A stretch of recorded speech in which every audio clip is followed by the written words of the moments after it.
अस्सलामुअलैकुम बच्चों, आज मैं आपके सामने सिंगल एंट्री का क्वेश्चन लेकर हाजिर हुआ हूँ। कराची बोर्ड 2021 का।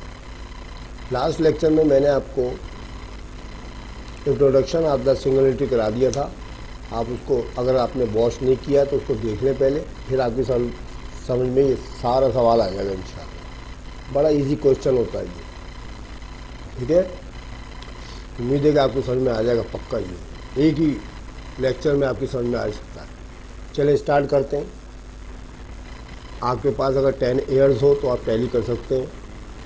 ये 2021 का पेपर मैंने आपके सामने लिखा हुआ है। ये लिखा क्या है, देखिए साइड में लिखा हुआ, आपको लिखा हुआ नजर आ रहा है आपको। ये क्वेश्चन है हमारा। ऑन March 1, 2021 मिस्टर मुनीम ने स्टार्ट किया एक बिज़नेस विद इन्वेस्टमेंट कर दिया उसने 1 लाख रुपया। एंड डिसाइड किया, फैसला किया कि to keep his business accounting records, कि अपना बिजनेस अकाउंटिंग रिकॉर्ड जो है वो सिंगल एंट्री सिस्टम के तहत करेगा। जून 30, 2021 में उसकी फॉलोइंग इंफॉर्मेशन जो है आपको अवेलेबल कर दी गई है, ठीक है। तो चुनाचे ये आपको बैलेंसेस वगैरह दे रखे हैं कुछ एसेट्स और लाइबिलिटीज़ के। लास्ट लेक्चर में मैं आपको बता चुका हूँ कि इसमें आपको बैलेंसेस दे दिए जाएंगे तमाम एसेट्स के एंड लाइबिलिटीज़ के। उसकी मदद से हमें कैपिटल बैलेंसेस मालूम करना पड़ता है। तो मैं पढ़ के सुना देता हूँ आपको। कैश जो है इसके पास 39,000 है। ये याद रहे ये एंडिंग है, ठीक है, एंडिंग है। आप देख रहे हैं इस सवाल के अंदर कि आपको शुरू में 1 लाख रुपये लिखा हुआ नज़र आ रहा है, ठीक है। 1 लाख रुपये आपको मार्च की 1 तारीख को लिखा हुआ नज़र आ रहा है ना। तो चुनाचे वो है ओपनिंग बैलेंस और ये जो है एंडिंग बैलेंस है हमारा, ठीक है बच्चों। तो चुनाचे मैं आपको वजाहत करता जा रहा हूँ कि ये जो है आपका 1 लाख रुपया जो लिखा हुआ है, ये 1 लाख रुपये ये तो opening balance of the capital है। अब हमें एंडिंग बैलेंस के लिए आपको ये दे रखा है। आपको ये कैश जो है 39,000 एंडिंग था, और कैश एट बैंक था 24,000, अकाउंट रिसीबल 7,000, मर्चेंडाइज 20,000, फर्नीचर की वैल्यू है 46,000, अकाउंट पेबल ये लाइबिलिटीज़ है 12,000, और बैंक लोन जो है 10,000 ये भी लाइबिलिटीज़ है, ठीक है। एडिशनल इंफॉर्मेशन भी आपको दे रखी है इसके अंदर, ठीक है। वो भी आप देख लें, पहले पूरा सवाल पढ़ देते हैं फिर आपको बताते हैं सारा का सारा प्रोसेस इसका। एडिशनल इंफॉर्मेशन आपको दे रखी है जून 30, 2021 की। नंबर 1 पॉइंट है इसका, ड्यूरिंग द पीरियड, इस सारे अरसे में ही विड्रॉ उसने निकाला कैश 6,000 रुपये फॉर हिज पर्सनल यूज़। 6,000 रुपये अपने ज़ाती इस्तेमाल के लिए, इसको कहते हैं ड्राइंग। तो ये आ गया आपके पास 6,000 रुपये की ड्राइंग। उसके बाद नंबर 2 एडिशनल इन्वेस्टमेंट उसने ₹20,000 कर दी, ठीक है। 20,000 उसने मज़ीद पैसे लगाए इस कारोबारी अरसे में। नंबर 3 डेप्रिशन जो था चार्ज किया गया फर्नीचर के ऊपर 12%, ठीक है। ये 12% जो है पर एनम है, याद रखिएगा, पर एनम 12%। ये एड भी लिखा हुआ नज़र आ रहा है। तो ये पर 12% जो है ये पर एनम है, सालाना। उसके बाद 4 नंबर पे आपको बैड डेट जो है एस्टिमेटेड 500 रुपये, यानी रकम डूब गई थी उनकी 500 रुपया।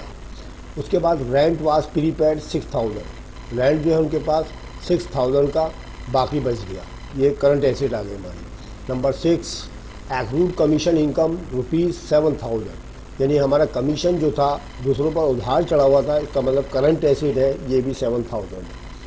रिकॉर्ड में लिखा हुआ है prepare statement of profit, statement of profit and loss बना के दिखाइए आप। पीरियड कौन से पीरियड की, जून 30 to 2021, ठीक है। जून 30, 2021 की आपको बना के दिखानी है statement of profit and loss. सिर्फ 1 रिक्वायरमेंट है इसके अंदर, लेकिन मैंने आपको लास्ट में ही बता दिया था कि आपको कैपिटल बैलेंसेस सबसे पहले मालूम करने पड़ते हैं, फिर रिक्वायर्ड नंबर 2 आपका आ जाएगा। इसमें बैलेंस शीट नॉट गिवन है, इसमें बैलेंस शीट नहीं बनानी है, ठीक है। लेकिन इसके बावजूद में मैं आपको वजाहत करने के लिए इसकी बैलेंस शीट भी आपके सामने बना के दिखाऊंगा, ताकि आपको पूरा सवाल समझ में आ जाए, आपको टैली करने में बड़ी आसानी रहे, चेकिंग करने में बड़ी आसानी रहे कि आया आपका जवाब गलत तो नहीं आ गया कोई, ठीक है। मैं आपको पूरा सवाल क्लियर करा देता हूँ, बैलेंस शीट भी बना के दिखाता हूँ, ठीक है बच्चों। अच्छा, सबसे पहले जब भी आप क्वेश्चन स्टार्ट किया करें ना, तो हमेशा देखा करें इसने स्टार्ट कब किया। इसने स्टार्ट कब किया था। तो बेटा ये स्टार्ट कब किया था आपको लिखा हुआ नज़र आ रहा है, मार्च की फर्स्ट। ठीक है, मार्च की फर्स्ट लिखा हुआ नज़र आ रहा है हम लोगों को।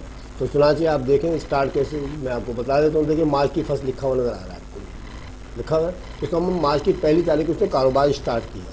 अब ये पढ़ते जाएँ, आखिर में क्या लिखा हुआ है, जून 30, और सन भी वही है तो 2021। देखिए सन तो एक ही जैसा ना, तो इसका मतलब ये मार्च का महीना और जून के 30 तक इनका कारोबार था। तो पहले आप महीनों का हिसाब किताब लगा लिया करें कि इसने कितने मंथ के लिए आपको काम दिया हुआ है।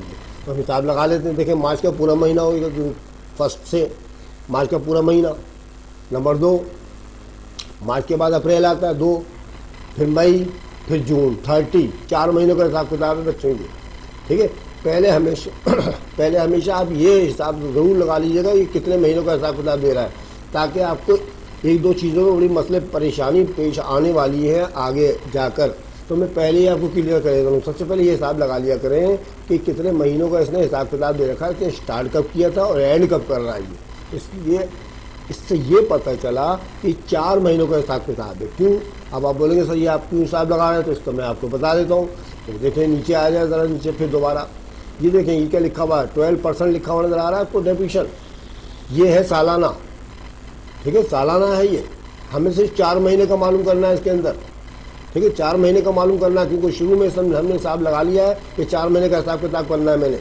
ठीक है, और दूसरी बात ये कि ये आपको पॉइंट नंबर 1 नज़र आ रहा है ना, ड्राइंग का 6000 रुपये फॉर हिज पर्सनल के लिए जो निकाला है। अगर यहाँ पर लिखा होता है during the period he withdraw cash 6000 for his personal use per month लिखा होता, तो एक महीने में 6000, तो 4 महीने में 24,000 रुपये लिखने पड़ते हैं इसके अंदर। तो मैंने आपको ये वार्निंग दे दी है, शुरू में ही खबरदार कर दिया इस बात से कि आप इस शुरू में ही आप हिसाब लगा लिया करें स्टार्ट करते वक्त कि भाई ये कितने महीने का हिसाब किताब करना है, ताकि हमें इस ड्राइंग और ये रेट ऑफ डेप्रिसिएशन जो है इसमें कोई दिक्कत ना हो। ठीक है, क्लियर? चले भाई स्टार्ट करते हैं। रिक्वायर्ड क्या है इसका, स्टेटमेंट ऑफ प्रॉफिट और लॉस बनाना है। तो पहला काम हमको ये करना पड़ता है कि आप calculation for capital start and and मालूम करते हैं। मुझे पहला काम तो ये करना पड़ेगा, मैंने आपको बताया भी था। ठीक है, तो चुनाचे हम देखते हैं भाई। तो पहला काम शुरू करते हैं हम। देखिए बेटा, ये calculation for capital start and and की हेडिंग डालें आप सबसे पहले, फिर एक्सप्लेनेशन स्टार्ट और एंड लिख दें आप। हालांकि इस सवाल के अंदर ये आप देख रहे हैं कि ये 1 लाख रुपये आपको दे रखा है स्टार्ट का, इसमें कोई कैश बैलेंस अकाउंटेबल वगैरह कुछ नहीं दिया, कोई एसेट्स नहीं है। तो आप स्टार्ट में क्या करेंगे, 1 लाख रुपये टोटल में सबसे आखिर में जाके लिख देंगे यहाँ पर। ठीक है, यहाँ पर आके आप लिख देंगे, समझे, यहाँ पर आके लिख लीजिए 1 लाख रुपये आ गया। सही है। अब ये जो एंडिंग बैलेंस आपको दे रखा ना, ये वाला, इसका हिसाब किताब करना है, कोई मसला नहीं, कॉपी आउट करना, कुछ भी नहीं करना। देखिए कैश कितना लिखा, 39,000। देखिए कैश 39,000 मैंने आपके सामने लिख दिया, बिल्कुल वही लिखा हुआ है, लिखा नहीं लिखा है। 24,000 जो है हमारा कैश एट बैंक है, ये ले गए, ये भी आ गया। ठीक है, नंबर 3 7,000 जो आपका अकाउंटेबल है, ये भी मैंने ऐसी कैसी ले दिया। ठीक है, उसके बाद 20,000 मर्चेंडाइज इन्वेंट्री है, तो ये भी 20,000 ऐसे आ गया आपका। फिर उसके बाद फर्नीचर नॉन करेंट एसिड है, ये भी आप ऐसे लिखें 46,000 यहाँ से उठा के। ये हो गए एसिड सारी की सारी क्लोज, ख़त्म। ठीक है, फिनिश हो गई। अब हमारे पास अकाउंट पेबल और बैंक लोन जो है लाइबिलिटीज़ है, तो हम चारों को पहले जमा करेंगे। ठीक है, इन चारों को हमने पहले जमा करना है। इन चारों को जब हम इन चारों को जमा कर लेंगे कैलकुलेटर के ऊपर, तो हमारे पास 136,000 आ जाएगा। ठीक है, आप अब तक कैलकुलेटर को यूज़ करें और उसमें जमा करके देख सकते हैं आप। चले मैं भी आपको जमा करके दिखा देता हूँ कि सबसे पहले क्या लिखा, 39,000 है, 39, और ये देखिए 39,000 प्लस। ठीक है, उसके बाद क्या 24,000 है, 24,000 भी जमा कर लेते हैं भाई। मैं आपको पूरी तरह पक्का करके छोड़ूंगा इंशाल्लाह, फिक्र नहीं करना बच्चों। उसके बाद है हमारा 7,000 और 20,000 है, 7,000 करें जमा। फिर उसके बाद प्लस कर लें आप 20,000 और 46 मिला के 66,000 बन रहा है। ये डायरेक्ट कर लेता हूँ मैं 66,000। ठीक है, 66,000 इक्वल मारे तो यहाँ पे 136,000 आगे देखिए, ये आगे ना, ये देखिए बिल्कुल वही वाला आ रहा ना। ठीक है, 136,000। अब इसमें से अकाउंट पेबल और बैंक लोन जो है आपने माइनस करना है, क्योंकि लाइब्रेरीज है। ठीक है, इसलिए मैंने देखे यहाँ ब्रैकेट डाल रखा है। यहाँ पर लेस करना है आपने अकाउंट पेबल और बैंक लोन। तो आप देख रहे हैं इस सवाल के अंदर अकाउंट पेबल जो है 12,000 रुपये लिखा हुआ नजर आ रहा है आपको, तो मैंने देखे 12,000 रुपये अकाउंट पेबल लिख दिया, आ गया। उसके बाद बैंक लोन आपको 10,000 है, बैंक लोन भी लिख दिया। अब ये 12 और 10 22 हो गए हमारे पास, ठीक है, 12 और 10 22 हो गए। अब मानक का निशान डालें कैलकुलेटर के ऊपर, देखिए मानक का निशान डालें और 22,000 रुपये दबा दें आप, ठीक है, 22,000 दोबारा से कर लेते हैं।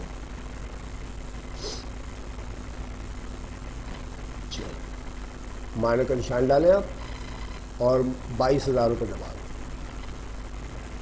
दें। तो कितना आ गया वहाँ पर बैलेंस? 1,14,000। ये देखिए 1,14,000 रुपये आ चुका है आपके पास। आगे तरीका इस तरह करते हैं, ये सारी एसेट को आप जमा करें कैलकुलेटर के ऊपर। टोटल एसेट लिखे हैं यहाँ पर 136,000, माइनस कर दिया अकाउंट पे और बैंक लोन, जो भी लाइब्रेरीज है उसको माइनस करना है आपने। 1,14,000 रुपये बैलेंस यह आ गया आपका एंडिंग बैलेंस, यानी जून 30 का, और ओपनिंग बैलेंस आपको गिवन था 1,00,000 रुपया। ये दोनों बैलेंसेज आपने मालूम कर लिए। तो हमारी calculation for capital start and and मुकम्मल हो गई, ठीक है। अब हमें रिक्वायरमेंट असली वाला करना है। असली वाला रिक्वायरमेंट क्या, मैंने आपको बता दिया था कि आपने सबसे पहले मिस्टर मुनीब का नाम लिखना है, ठीक है। रिक्वायरमेंट तो देखा आप लिखे ना, prepaid statement of profit and loss लिखा हुआ आपको नजर आ रहा है। तो चुनाचे statement of profit and loss की हेडिंग डालें आप। फिर उसके बाद एज ऑन जून 30, 2021 लिख दें आप, जो भी आपको यहाँ पर दे रखा था आपने। देखो ये लिखा हुआ आपके सामने, लिखा हुआ मैंने, ठीक है, कर दिया। उसके बाद फार्मूला वही चलाएं जो मैंने आपको लास्ट वीडियो में बताया था, ठीक है। इसमें प्रॉफिट मालूम करना है तो हम फार्मूला कौन सा इस्तेमाल करेंगे, ये वाला जो मैंने आपके सामने लिखा हुआ, जो मैंने आपको लास्ट वीडियो में भी बताया था। सबसे पहले लिखे कैपिटल एट एंड 114,000 देके उठा लें। मैं आपको बाकायदा एरो के जरिए बताना शुरू कर देता हूँ ताकि आपको समझ में आ जाए थोड़ा बहुत, ठीक है बच्चों। चले ये देखिए 114,000 ये आ गया कैपिटल एट एंड, ये रहा, ठीक है। ऐड करना है ड्राइंग, तो बेटा ड्राइंग तो देखिए लिखी हुई 6,000 रुपये लिखी ना, देखिए मेरे सामने लिख दिया आपके सामने, ठीक है। 6,000, तो 6,000 ऐड करना है आपने। देखिए फार्मूले में है ऐड, तो 1,14,000 में 6,000 रुपये जमा करने पड़ेंगे बाद में आपको। मैं डायरेक्ट आपको बाद में करके दिखाऊंगा, इन दोनों को तो जमा करना है, ठीक है। उसके बाद लेस करना है capital eight start. Capital eight start देखें ये 1,00,000 रुपये आ गया, ठीक है। उसके बाद लेस करना है एडिशनल इन्वेस्टमेंट। तो एडिशनल इन्वेस्टमेंट तो बेटा ये लिखी हुई सामने आपको, ठीक है। एडिशनल इन्वेस्टमेंट 20,000 रुपये। चले मैं दूर से निशान लगा देता हूँ ताकि आपको समझ में आ जाए कहाँ से आ गई, ठीक है। आ गई 20,000 रुपये की, ठीक है। अब इन दोनों को जमा कर लें और ये दोनों को दोनों माइनस कर दें आप, ठीक है। इन दोनों को आप माइनस कर देंगे तो आपके पास देखेंगे क्या आता है, ठीक है। मैं तो आपको करके दिखाता हूँ कैलकुलेटर के ऊपर। देखिए बेटा ये 1,14,000 6,000 जमा कर लें 1,20,000 बनता है आपके पास। क्या बनता है? 1,20,000। चले भाई 1,20,000 लिखेंगे, दिया। अब माइनस करने देखिए ये 1,00,000 रुपये और 20,000 दोनों मानक है, तो माइनस माइनस प्लस 1,20,000 माइनस क्यों हो गए, मानक 1,20,000 दबा दें, ठीक है। माइनस 1,20,000 आप तो खुद समझ गए होंगे कितना जवाब आने वाला है, ठीक है। बराबर 0 आ गया, नील कहलाता है ये, ठीक है। ग्रॉस प्रॉफिट नील हो गया, यानी आपको कोई profit, no loss no profit, कुछ नहीं हुआ, ठीक है। नील आ गया हमारे पास। अब इसमें से लेस करना पड़ेंगे आपको ऑपरेटिंग एक्सपेंसेस। तो ऑपरेटिंग एक्सपेंसेस वो एक्सपेंसेस होते हैं जो इस 4 महीने के दरमियान इन्होंने दिए हैं अखराजात अपने। तो पहला नंबर पे डेप्रिसिएशन एक्सपेंसेस। तो बेटा ये आपको इसके अंदर लिखा हुआ नजर आ रहा है, देख लें मैंने आपको बोल्ड कर दिया, देखिए कर दिया मैंने, ये है ना 12% लिखा हुआ है डेप्रिसिएशन एक्सपेंसेस चार्ज 12%। अब आप बोलेंगे सर ये कैसे आ गया 1,840 रुपया, तो इसके लिए कोई मसला नहीं है, मैं आपको करके दिखा देता हूँ।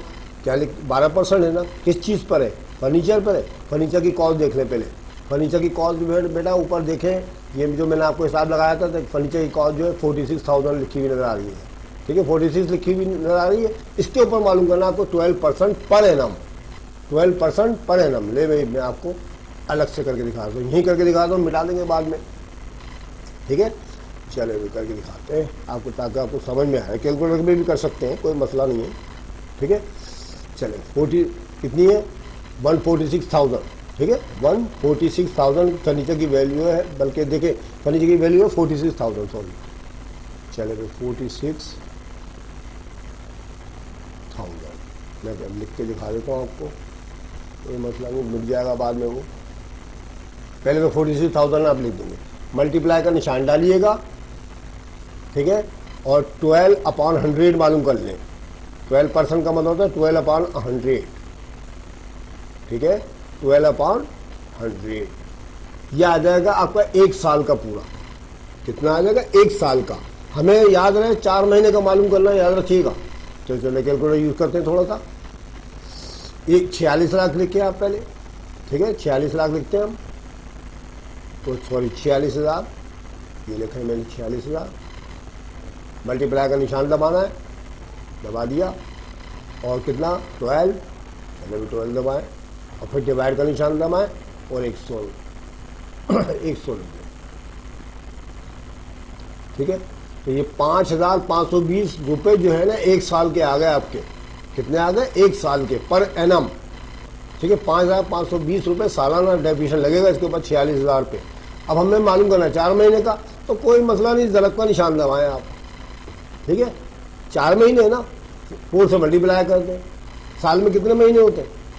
हर 12 महीने होते हैं, डिवाइड कर दें 12 से, चले 12 से कर दो, ठीक है ना। तो आपके पास कितना आ गया? 1,840 रुपये आ गए ना। देखिए 4 महीने के 1,840 रुपये ही लिखे हुए आपके सामने आए ना, लिखे हुए 1,840 रुपये ऐसे हिसाब किताब लगाते हैं। फिर समझ लें, देखिए जो भी कॉस्ट हो ना, फर्नीचर की हो या इक्विपमेंट की हो, उसमें 12% पर एनम डूबा रखें, वो मतलब डेफिनेशन लगाए। तो 46,000 मल्टीप्लाई बाय 12/100, ये मैंने आपको कैलकुलेट करके दिखा दिया। और फिर हमने 4 महीने के मालूम करने थे, तो इसलिए 4 से मल्टीप्लाई किया और 12 से डिवाइड कर दिया। अगर 6 महीने के मालूम करने पड़ते तो 6 से मल्टीप्लाई करते और 12 से डिवाइड कर देते। समझ में आ गया? ऐसे करते हैं बच्चे, ठीक है, क्लियर। चले भाई, हो गया। अब हम आगे चलते हैं भाई, ठीक। अच्छा जी, सबसे पहले डेफिनेशन का हिसाब किताब मैंने आपको लगा के दिखा दिया। अब बेड एक्सपेंसेस आप जो है डायरेक्ट उतार दें। देखिए ये आपको लिखे हुए नजर आ रहे हैं, ये लिखे हुए नजर आ रहे हैं 500 रुपये ना, डायरेक्ट लिख दें। और दूसरे कोई एक्सपेंसेस, ये बेटा ये रेंट जो है ना प्रीपेड है, ये एक्सपेंसेस नहीं है, बच गया है ये, ठीक है। रेंट जो इन्होंने पेमेंट कर रखा ना, वो बच गया है, ये एक्सपेंसेस नहीं है हमारा, ये करंट एसेट है हमारी। इसके अलावा एक्रूड कमीशन, ये हमारी इनकम है। तो हमें तो सिर्फ एक्सपेंसेस लिखने हैं। तो इसमें सिर्फ ओनली 2 एक्सपेंसेस थे, एक डेप्रीशिएशन एक्सपेंसेस और एक बैड डेट एक्सपेंसेस। इन दोनों को कर लिया मैंने जमा, इन दोनों को कर लिया मैंने जमा। तो 1840 जमा 500, ये होगा 2340 रुपये, ठीक है। और टोटल एक्सपेंसेस जो है लेस किएंगे, यहाँ पर लिखे हुए ना, देखिए लेस ऑपरेटिंग एक्सपेंसेस, क्योंकि टोटल जो है 2340 रुपये है। इस नील में से 2340 रुपये निकाल दें। अब आप सोचें, जीरो में से 2340 रुपये निकालेंगे तो 2340 ही बचेगा ना। तो यहाँ पर 2340 भी दिया आपने और माइनस का निशान डाल दिया, ठीक है। लॉस हो गया, लॉस। आमदनी 1 पैसे की नहीं हुई, यहाँ पर नील। खर्चा 2340 रुपये का हो गया, तो भाई नुकसान हो गया ना हमें। तो चुनाव 2340 रुपये नेट लॉस आ गया आपके पास, सही है। अब उसके बाद ऐड करें कुछ अदर इनकम, दूसरी आमदनियाँ भी हुई हम लोगों को। नंबर 1 कमीशन रिसीवेबल, देखें यहाँ लिखा हुआ है एक्रूड कमीशन इनकम जो है 7,000 रुपये हुई है। और एक्रूड का मतलब होता है पे, हमारा दूसरों पर चढ़ा हुआ है, उधार चढ़ा हुआ है, तो इसका मतलब हमें कमीशन बाद में उनसे वसूल करना है, कमीशन रिसीवेबल है ये।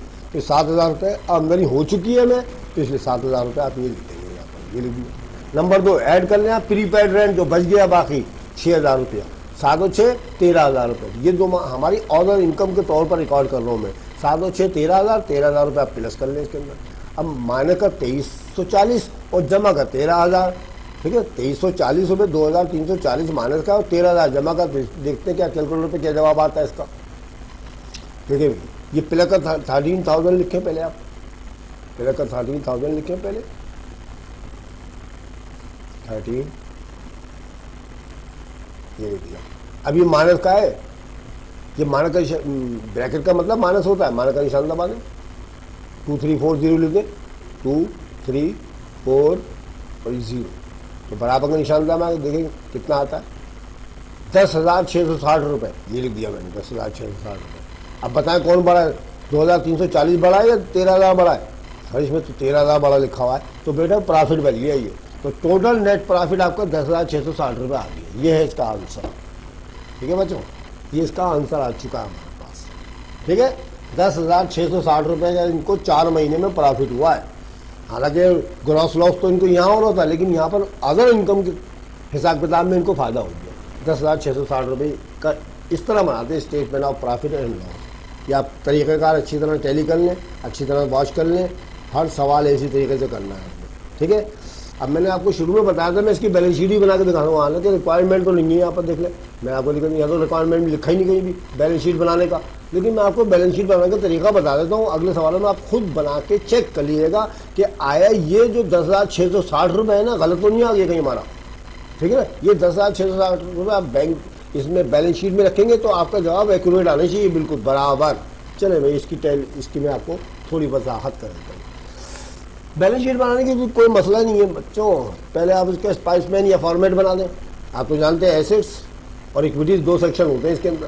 पहले हेडिंग डाल दें मिस्टर मुनीब की बैलेंस शीट और एज ऑन जून 30, 2021। उसके बाद ये छाप लें, बस नकल करनी हो, कुछ नहीं करना। देखिए ये यहाँ से लेके यहाँ तक ये जो आपको लिखा हुआ नजर आ रहा है ना, ये कैश, यहाँ तक देखिए एसेट्स, ये देखें ये 4 चीज़ें, ये चारों चीज़ें एसेट है हमारी। क्या चीज़ें हैं हम? ये चारों चीज़ें एसेट्स हैं हमारी, ये चारों उठा के लिख लें, वैसी के वैसी उठा के लिख लेंगे। ये देखिए कैश भी 39,000 है, कैश एट बैंक है, अकाउंटेबल है और ये मचुला, ये 4 चीज़ें लिख ली। अब एडजस्टमेंट में चले जाएँ। एडजस्टमेंट में जितनी प्रीपेड चीज़ें होती हैं सब करंट एसेट होती है। तो चुनाचे यहाँ पर आपने देखा रेंट वास प्रीपेड 6,000 रुपये लिखा था, ये लिख दिया मैंने 6,000 रुपये, जो नहीं लिखा हुआ नजर आ रहा है आपको, आ रहा नजर नहीं आ रहा है। ये 4 चीज़ें तो वही वाली पुरानी वाली है हमारी, ठीक है ना। और उसके बाद ये आ जाएगा आपका। उसके बाद कमीशन रिसीबल, ये एक्रूड कमीशन करंट एसेट होती है हमारी, ये भी इसमें लिखेंगे, ये भी करंट एसेट है, ये भूल दें आप। बस 2 चीज़ें आपने बढ़ाई, बाकी सब पीछे तो डाल लिया, ठीक है, समझ में आ गया। उसके बाद आ जाए इक्विटी सेक्शन की तरफ। Current asset non current asset तो आपकी खत्म हो गई। उसके बाद लाइबिलिटीज में आ जाए तो बेटा ऊपर देखें ज़रा, ये अकाउंट पेबल और बैंक, ये लिखा हुआ नजर आ रहा है आपको, ये देखें ना, ये 2 चीज़ें, ये है हमारी करंट लाइबिलिटीज, ये ले आ जाए ज़रा छाप दें। अकाउंट पेबल, बैंक लोन, ये आगे दोनों चीज़ें, ये दोनों चीज़ें तो आपने सेम ऐसी उतारनी है लाइबिलिटीज के सेक्शन में। अब आ जाए एडजस्टमेंट में। अब एडजस्टमेंट में अलाउंस फॉर डेप्रिसिएशन और अलाउंस फॉर बैड डेट्स लिखना पड़ता है, वो करंट लाइबिलिटीज कहलाती है हमारी। तो चुनाव से देखें आपने डेबिशन जो है 1,840 रुपये, देखें ये वाला लिखा था, मैं आपको क्लियर करके दिखा दूँ, ये वाला, ये आ जाएगा अलाउंस फॉर डेबिशन या कम्युनिटी डेबिशन के नाम से 1,840 रुपये, ये आ गया आपके पास। अलाउंस फॉर बैड डेट देखें 500 रुपये लिखे थे ना आपने बैड डेट एक्सपेंसिस के नाम से, यहाँ अलाउंस फॉर बैड डेट के नाम से 500 रुपये आ जाएंगे आपको। यह आ जाएगी लाइबिलिटी सेक्शन खत्म आपका, ठीक है। ऑनरशिप शुरू करें। कैपिटल लिखना है, कौन सा लिखना है, हमेशा याद रखें कैपिटल एट स्टार्ट लिखना पड़ता है। तो बेटा कैपिटल स्टार्ट तो ही रहा हमारे पास, देखिए मैंने आपको दिया, देखिए कैपिटल स्टार्ट ये वाला, ठीक है। कैपिटल एट स्टार्ट ये 1 लाख रुपये लिखना है आपको, ये आ जाए नीचे 1 लाख रुपये आ गया आपका, ठीक है। उसके बाद एडिशनल इन्वेस्टमेंट जमा करनी है आपने इसके अंदर। तो एडिशनल इन्वेस्टमेंट तो बेटा आपने देखें, ये देखिए यहाँ पर लेस करी थी ना, ये 20,000 रुपये, ये यहाँ से देख के लिख लें। एडिशनल इन्वेस्टमेंट जो है आपके पास 20,000 रुपये, देखें ये 20,000 लिखें, ये जमा कर लें इसके अंदर। एडिशनल इन्वेस्टमेंट जमा करते हैं। तीसरी चीज़ नेट प्रॉफिट जमा करते हैं। नेट प्रॉफिट यही चेकिंग है, इसी को चेकिंग कहते हैं। ये 10,660 रुपये लिखे ना बच्चों, ये वाले, ये लिख लें, ये आ गए। 3 चीज़ें जमा कर लिया हमने, number 1 capital, number 2 additional investment, number 3 net profit, ये 3 चीज़ें जमा कर ली।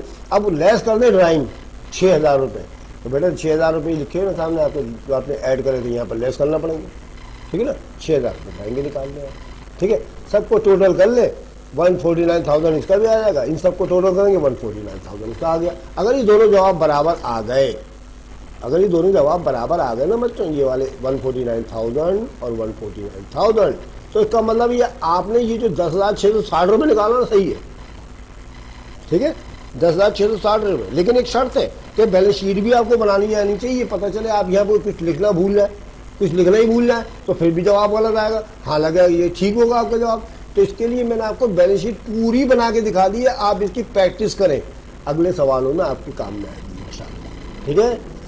तो उम्मीद है आपकी समझ में आ गया होगा। मैंने आपको 2021 का पूरा पेपर का जो पूरा बैलेंस शीट ही करा दिया।